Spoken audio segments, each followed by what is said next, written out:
Well, the governor is railing against the president's insults of Baltimore City, notably the city's crime fight. But that pushback from the governor comes amid the ongoing violence, including a shooting just this morning. Governor Wes Moore in Baltimore City with a message for President Donald Trump. So I do want to be very clear. If you are not willing to be part of the solution, keep our names out of your mouth. The governor Thursday extending his podium-pounding invitation to the president. Donald Trump, if you are not willing to walk our communities, keep our name out of your mouth. Moore inviting Trump to Baltimore for a public safety walk after the president's comments made during his National Guard deployment announcement in D.C. last week when he called out Baltimore, criticizing the city's crime fight. Baltimore and Oakland, we don't even mention that anymore. They're so far gone. Moore pushing back this week, but the governor's invitation comes at a time when the city did see a steady click of crime, including gunfire in the heart of Fells Point early Friday morning, where one of several flying bullets grazed the 31-year-old woman in the arm. Just this week, the city has also seen a number of examples of violent robberies and vandalism. Since August 11th, Baltimore has seen 11 shootings, 3 of them fatal. Still tonight, the governor's invitation to the president as residents watch and wait. If you don't come and see with your own eyes, you never know. The violent crime rate has actually gone down over the past few years, and despite all this rhetoric to the contrary, he should come see actually how to solve the problem. See, I see both sides. I think that, if you look at the general statistics, crimes seem to be down, but there's a lot of underreporting, I don't think we get a really full picture. I think it's interesting because I think anywhere in the country there's going to be strife, struggle, or crime. So no matter what, I think it's pointless for there to be bickering between the parties. They should work on solutions. Well, so far, no word from the White House on if the president will accept the governor's invitation. We'll keep you posted. Reporting tonight, Keith Daniels, Fox 45 News. I'm Kai Jackson. Thank you for watching. Here's another video to watch. Also, please take a moment to subscribe to our channel.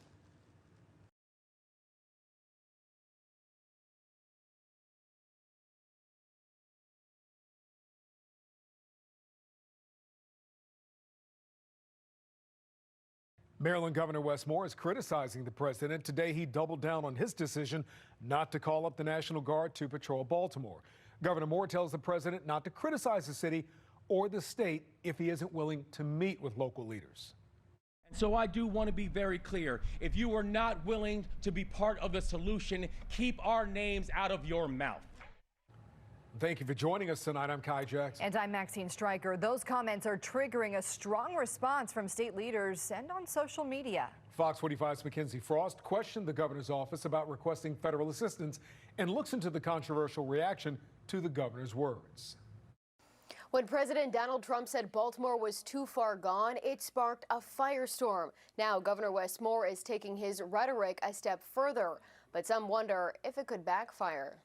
Since President Donald Trump first put his plan in motion, deploying the National Guard to the streets of the nation's capital, leaders in Maryland have been on defense because D.C. wasn't the only city the president talked about. And then you have, of course, Baltimore and Oakland. We don't even mention that anymore. They're so far gone. Now, Governor Wes Moore made it clear. And I want to say that loud and clear for anybody, especially in Washington, D.C. He does not want to hear the president talk about Baltimore unless he's willing to help. And so I do want to be very clear. If you are not willing to be part of the solution, keep our names out of your mouth. Specifically, Donald Trump, if you are not willing to walk our communities, keep our name out of your mouth. Almost immediately after posting a clip of the governor's comments on social media, reactions started pouring in, and a staffer from the Maryland Freedom Caucus writing, quote, "Ghetto Governor Moore, standing in front of a racetrack so unprofitable,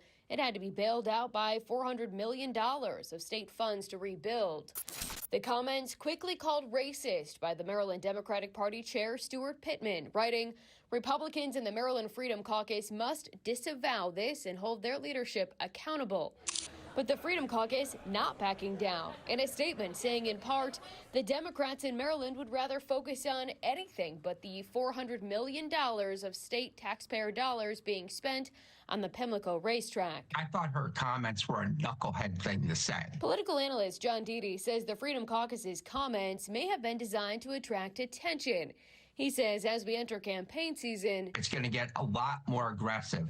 And the governor's comments today were really poking the bear. Pointing to the comments from Moore earlier this year, like, I'm not the leader of the resistance. I'm the governor of Maryland. Deedy says Moore is now different. A few months ago, he was talking about not joining that fight. He has crossed the Rubicon River. He has gone into that place. And I think that he needs to do that, but I think he needs to be careful because you don't want a situation where the guard comes here when it may not be advantageous for you politically. While at the Pimlico event Thursday, we plan to ask Governor Moore about the decrease in violent crime in D.C. since the influx of federal law enforcement. But he didn't take any questions. So we followed up with his office, asking, would Governor Moore be open to utilizing federal law enforcement at the direction of President Trump to bolster effort to curb crime in Baltimore? And is there any scenario in which Governor Moore would be willing to deploy the Guard in Baltimore or Maryland to curb violent crime?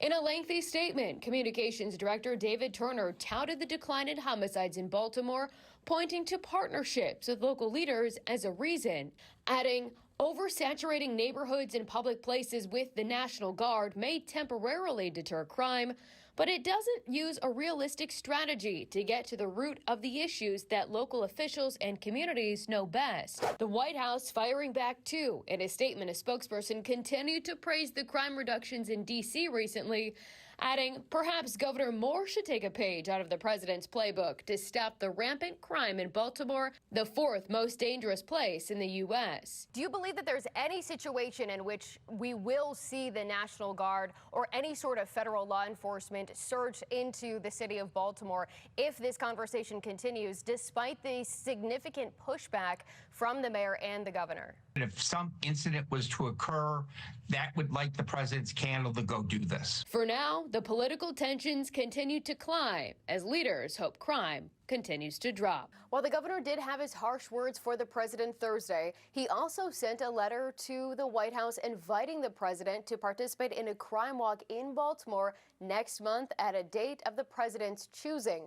So far, no word on that invitation from the White House.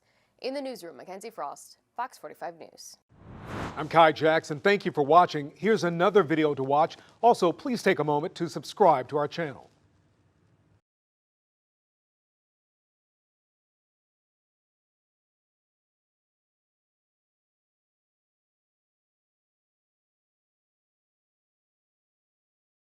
Governor Moore had harsh words for President Trump yesterday. He invited the president to take a crime walk in Baltimore and said unless the president is willing to come to the city, he should stop talking about Baltimore. Specifically, Donald Trump, if you are not willing to walk our communities, keep our name out of your mouth.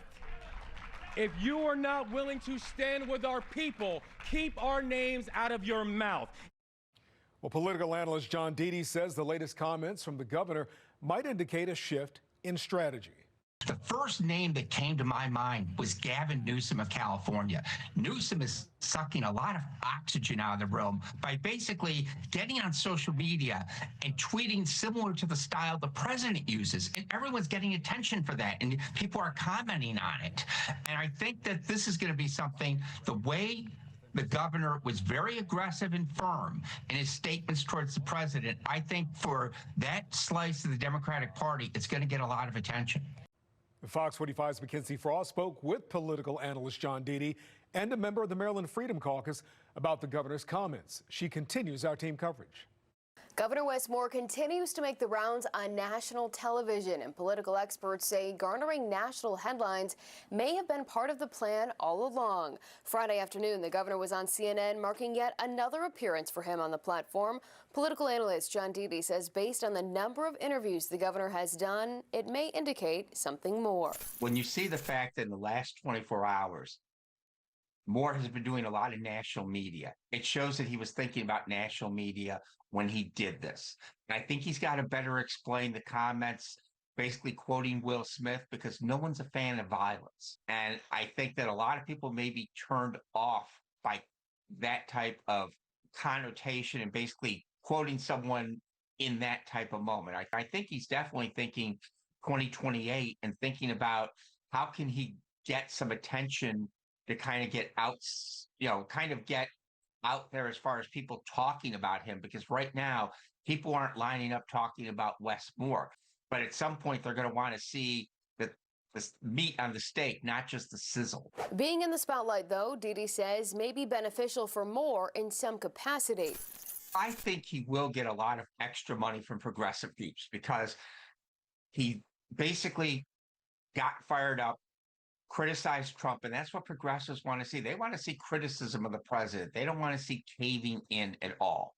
And while it's great in many respects, he did these criticisms, you have to be careful when you're poking the bear when the cage is open. President has a lot of power. They can take away money from Baltimore. But that possibility is something Republican lawmakers raised too. Well, we do see Governor Wes Moore trying to grab national headlines, and I don't know if that was what he was doing, but it's certainly not helpful for the state of Maryland, who is in a budget crisis and is admittedly very dependent on the federal government.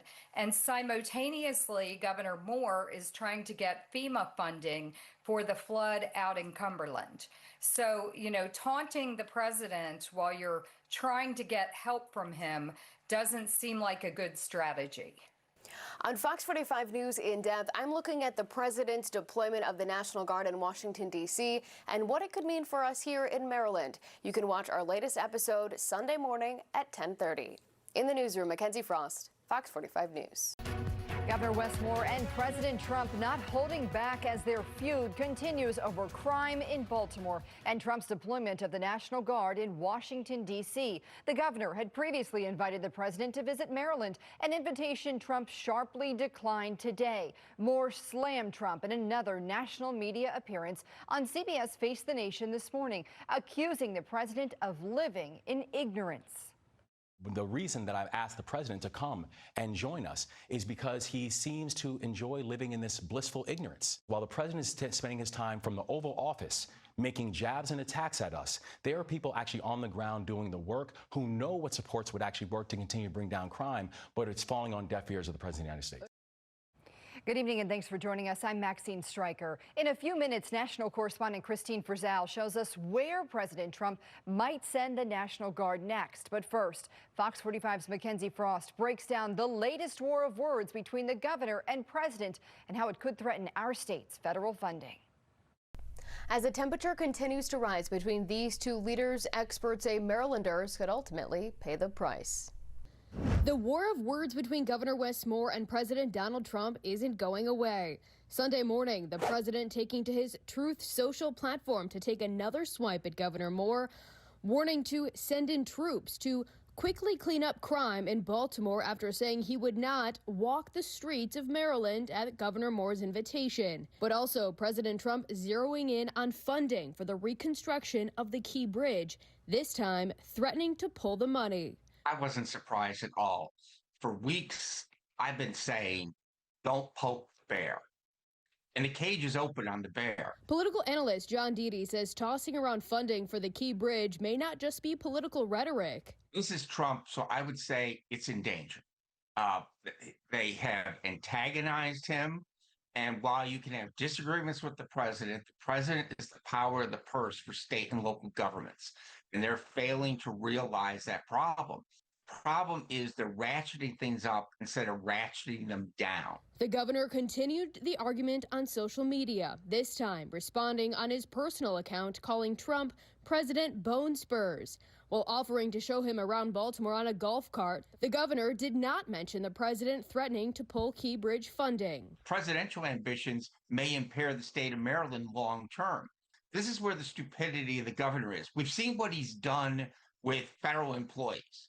What makes Governor Moore think he's going to stop at that point if he can find other things to do? while making another national media appearance. And joining us right now is Maryland's Democratic Governor, Wes Moore. Governor Moore was shown the president's social media post where he said, "Stop talking, get to work, Wes." But the governor again did not address the possibility of losing federal funding for the Key Bridge.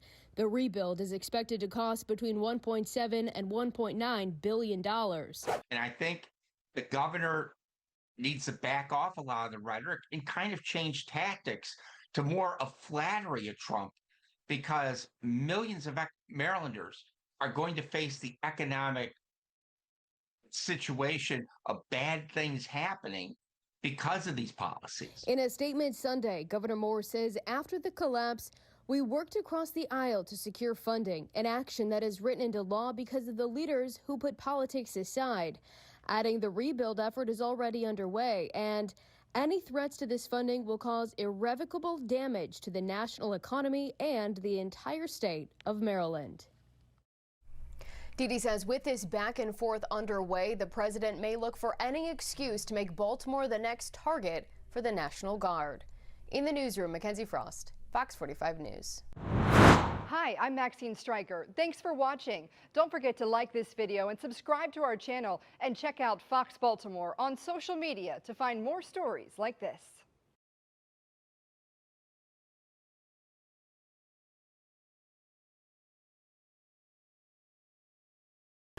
We are following two big stories today at 4. Kilmar Abrego Garcia now in ICE custody after returning to Maryland, and the Trump administration is moving forward with plans to deport him. We're going to look into what's next in this case and hear from both Abrego Garcia and his attorney. Plus, an escalating verbal battle between President Trump and Maryland Governor Wes Moore, both going back and forth over the crime fight in Baltimore and whether the National Guard should be called to the city. I know Governor Moore said, oh, he wants to take a walk with me. He meant it in a derogatory tone. I said, no, I'm the president of the United States. Clean up your crime and I'll walk with you. While the president is spending his time from the Oval Office making jabs and attacks at us, there are people actually on the ground doing the work who know what supports would actually work to continue to bring down crime. Well, thank you for joining us at 4 o'clock. I'm Kai Jackson. And I'm Mary Bubala. Just this afternoon, both President Trump and Governor Moore added fuel to the already tense debate. Fox 45's Mackenzie Frost begins our team coverage with the comments on both sides and the potential impact here in Maryland. Mackenzie? Yeah, Kai and Mary, from the Oval Office, once again, President Donald Trump is not shying away from keeping this feud alive. Now we're seeing as this back and forth continues, this political tension rises, and billions of dollars are on the line as Marylanders wait to see what happens. Governor Moore joins us now. Monday morning brought another appearance from Governor Wes Moore on national TV, this time on MSNBC, responding to President Donald Trump threatening to pull funding for the Key Bridge rebuild. For the president to make such an ignorant comment about how he gave us all this money, let's be clear and let's put a context on this, that on March 26th, a year and a half ago, we saw tragedy strike. The governor notes former President Joe Biden and Congress authorized funding to reconstruct the Key Bridge, not President Trump. But I hope he understands that the communities that are most hit by that are communities like Dundalk, which, by the way, are communities that actually voted for the president. But that technically won't stop the commander-in-chief from throwing around the possibility, according to political analyst John Didi. This is Trump, so I would say it's in danger. And the president isn't done taking jabs at Governor Moore either. Baltimore is a horrible, horrible deathbed. It's a deathbed. I know Governor Moore said, oh, he wants to take a walk with me. He meant it in a derogatory tone. I said, no, I'm the president of the United States. Clean up your crime and I'll walk with you. In the Oval Office Monday, President Trump zeroing in on the issue of crime and the governor himself. But it's tremendous crime, but he was trying to be derogatory. He doesn't have what it takes. The president even claiming Governor Moore called him the best president of his lifetime when the two met last year at the Army-Navy game seen here in this photo. Every time I see him on television, he's knocking the hell out of me, but that's all right. That's called politics. But Governor Moore's he's doing a bad job. And welcome back to the show. TJ Smith here. That was the president. Later on the radio, Governor Moore says that is not true. When I say that that conversation never happened, that imaginary conversation never happened, I mean that conversation never happened. Instead, Governor Moore calls the president's comments a distraction. But Dede makes it clear, as the fight continues, sooner or later, Trump's threats may turn into reality. Right now, we're definitely dealing with a situation where they poked the bear, they're fooling around and finding out, basically, that Trump isn't bluffing on a lot of stuff, but even the fear of Trump doing something is causing a lot of angst. And not only Marylanders paying the political price, but the fact that electorally there's a gubernatorial race next year, and maybe voters will take it out on the governor. The governor says the president is the one who brought up the Key Bridge funding in the first place, and it's the president's economic policies that are hurting Marylanders right now. Now, right now, there's no word when or if the president will ultimately send in the National Guard to Baltimore, but political experts maintain that if this back and forth continues, the likelihood of that happening will get higher. Live in the newsroom, Mackenzie Frost, Fox 45 News. I'm Kai Jackson. Thank you for watching. Here's another video to watch. Also, please take a moment to subscribe to our channel.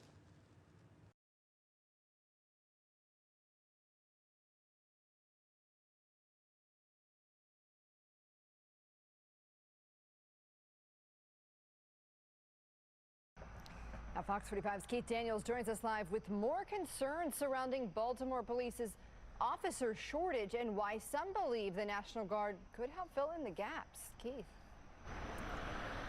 Well, Maxine, it's all about the president's potential call for the National Guard to come to Baltimore City. Now, some say that's simply just politics at play, while others say it's a good idea. And tonight, a look at both sides amid the city's police staffing shortage. As the verbal battle between Governor Wes Moore and President Donald Trump heats up over the president's criticism of the crime fight in Baltimore, so does scrutiny of the city's police department. The triggering issue, the president's contemplation of deploying the National Guard to Baltimore to help curtail crime, despite the governor's pushback during an invitation for the president to join him in a public safety walk. Clean up your crime and I'll walk with you. The reason that I've asked the president to come and join us is because he seems to enjoy living in this blissful ignorance, these tropes. The president's call for the National Guard comes as BPD grapples with a staffing shortage. As of May, BPD had 2,023 sworn members, but a spokesperson telling us Monday, BPD faces nearly 500 sworn vacancies, a significant staffing shortage. However, BPD says year to date, the department has hired more than 150 sworn officers, which is nearly double the number of sworn hires from this time last year. Still, there's concern. When you call for police service, you want them to be there quickly. Ted Golden is a former Memphis police officer and retired federal narcotics agent. Golden tells us when there is a shortage of police, regardless of the city, it matters. Because unfortunately, criminals know this, and that causes them to do more than they normally do because they know it's going to take some time for law enforcement to get there. And when you're 22 calls down, you come on, you got to prioritize calls. And what happens is people who want police service, if it's not an emergency, if it's not shots fired, it's not body down, folks bleeding, they don't show up quickly. So with that, what about the issue of having the National Guard help with policing city streets amid a staffing shortage? Betsy Smith of the National Police Association says the National Guard can help fill in some of those gaps. I would think that law-abiding Baltimore residents would welcome additional help for their very short-staffed police department. More police generally equals less crime. So when you have additional law enforcement and you combine that with the National Guard, which are men and women in uniform, you have a lot of visibility. That is a great preventative strategy for any city. We're going to pray for her and her opinion because she doesn't live in these cities. It's a smoke screen. It's a mirror. It's a photo op. They don't have any knowledge of public safety, how to write reports, how to respond to somebody who needs help, how to enter somebody's house without killing everybody inside. Well, that police spokesperson also noted today the department's launch of a new recruitment campaign in February, which they say, quote, has and continues to increase hiring for the department. We're live tonight. Keith Daniels, Fox 45 News. I'm Kai Jackson. Thank you for watching. Here's another video to watch. Also, please take a moment to subscribe to our channel.